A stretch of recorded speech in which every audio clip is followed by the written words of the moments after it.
বাংলাদেশের সংগ্রামী ছাত্র জনতা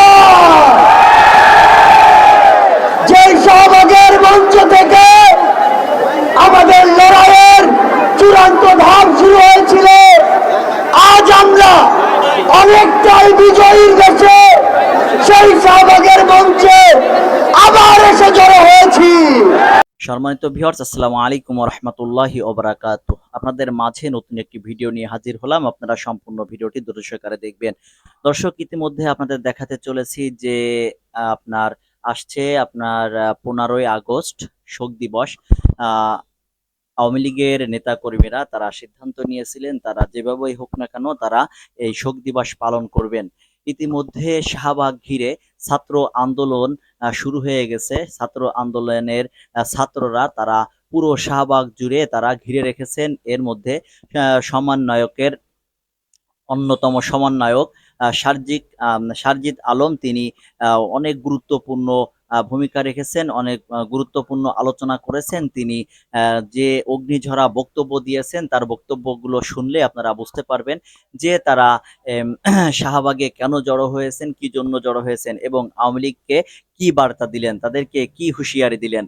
দর্শক, চলেন বেশি কথা বলবো না, মূল ভিডিও চলে যাব। এই যে সারজিদ আলম তিনি কি আলোচনা করেছেন তার সেই আলোচনাটুকু আমরা ধৈর্য সহকারে দেখবো। তাহলে চলেন আমরা মূল ভিডিও চলে যাই। তার আগে আপনাদের অনুরোধ করতে চাই, আপনারা যারা এখনো পর্যন্ত আমাদের এই চ্যানেলটি সাবস্ক্রাইব করেননি তারা অবশ্যই আপনার চ্যানেলটি সাবস্ক্রাইব করবেন, পাশে থাকা বেল আইকনটি অন করে দিবেন, ভিডিওটি সর্বোচ্চ শেয়ার করবেন। তাহলে চলেন সম্পূর্ণ ভিডিওটি ধৈর্য সহকারে দেখে আসা যাক।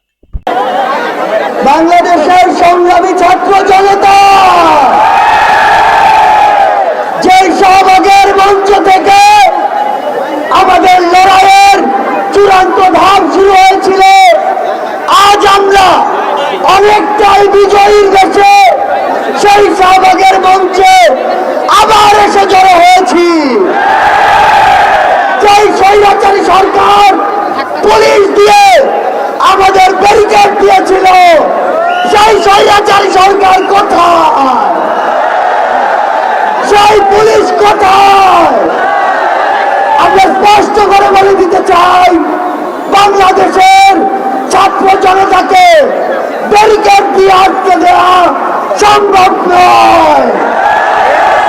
যদি আটকে দিতে চান, গদিতে আগুন জ্বলবে।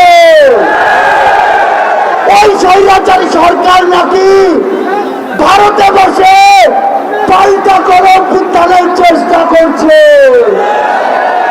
এর চেয়ে বেশি হাস্যকর আর কি হতে পারে? আমরা স্পষ্ট করে বলে দিতে চাই, যদি যেখান থেকে হোক পাল্টা করে উত্থানের চেষ্টা করে থাকেন, তাহলে আপনাদের গায়ে বাড়া জানাজা পড়ার লোক খুঁজে পাবেন না। আমরা যখন রক্ত দিতে শিখেছি তখন আপনাদের মতো ফ্যাসিস্টরা আমাদের লোক পর্যন্ত স্পর্শ করতে পারবে না। আমরা বলে দিচ্ছি, লক্ষ মানুষের সমাগম দেখেছেন, এরপরে যদি আমাদের দিকে চোখ তুলে তাকানোর সাহস করেন, কোটি মানুষের সমাগমে পিছে ফেলবো। আমরা স্পর্শ করে বলে দিতে চাই, এই বাংলাদেশ 16 বছর পরে স্বাধীনতার যে নতুন মুখ দেখেছে, সেই মুখের দিকে কেউ যদি নজর দেওয়ার চেষ্টা করে, তাহলে তার জায়গা আমাদের এই বাংলাদেশে হবে না।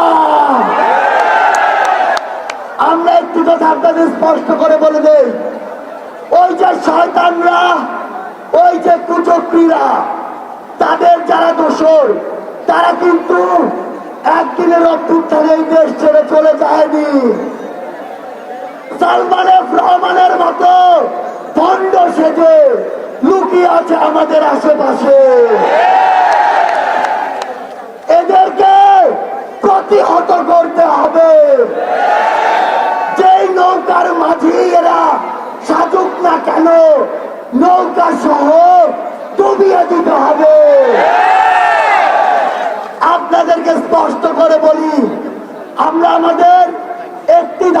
চক্র পার হয়েছি। যতদিন পর্যন্ত জনতার দ্বারা নির্বাচিত জনগণের সরকারের হাতে ক্ষমতা না যায়, ততদিন পর্যন্ত রাজপথে 10 মিনিটের ঘোষণায় নামার জন্য প্রস্তুত থাকতে হবে। যেই গর্ত দিয়ে ওই ফ্যাসিস্টের দোসররা বের হওয়ার চেষ্টা করবে, দুইটা কাজ করতে হবে। সেই গর্তেই তাদেরকে ঢুকিয়ে দিতে হবে এবং ওই গর্তে তালা দিয়ে দিতে হবে। আমরা স্পষ্ট করে বলি, বৈষম্য বিরোধী ছাত্র আন্দোলন বাংলাদেশের কোন নির্দিষ্ট মতের বা দলের আন্দোলন ছিল না। এটি ওই ফ্যাসিস্টদের বিরুদ্ধে পুরো বাংলাদেশের সকল মতের, সকল দলের, সকল জাতের, সকল বর্ণের মানুষের সম্মিলিত একটি আন্দোলন ছিল। সে জায়গা থেকে সামনে যদি বিন্দু পরিমাণ কোন বাধার আশঙ্কা আমরা দেখি, তাহলে ওই 5ই আগস্টের মতো জনতার স্রোতে তাদেরকে পিছিয়ে দিতে হবে। সবার সাথে এই রাজপথে যে কোনো সংকটে, যে কোনো সংগ্রামে আবার দেখা হবে। সেই পর্যন্ত আমাদের এই সংগ্রাম, আমাদের এই লড়াই জারি থাকুক। এত সময় ধরে আপনারা সম্পূর্ণ ভিডিওটি ধৈর্য সহকারে দেখেছেন, সেজন্য আপনাদের অসংখ্য ধন্যবাদ। দর্শক মণ্ডলী, আপনারা সম্পূর্ণ ভিডিওটুকু দেখে সম্পূর্ণ বিষয়টুকু ভালোভাবে বুঝতে পেরেছেন। তাহলে আজকের মতন ভিডিও এখানে শেষ করছি। সকলে ভালো থাকবেন, সুস্থ থাকবেন। আল্লাহ হাফেজ।